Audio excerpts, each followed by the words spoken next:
Welcome back नाजरीन। Police uniform में नाका लगाकर वारदातें करने वाला गिरोह गिरफ्तार। शफीकाबाद पुलिस ने कार्रवाई करते हुए 5 मुल्जिमान गिरफ्तार और असलहा भी अपनी तहवील में ले लिया।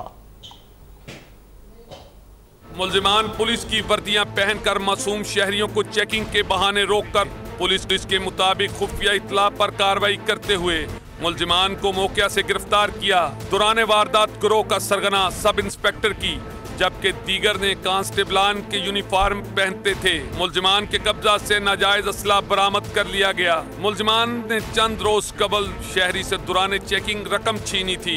गिरफ्तार मुल्जिमान में सरगना उस्मान समेत अरसलान, समन, साहिल और मिर्जा बुरहान शामिल हैं।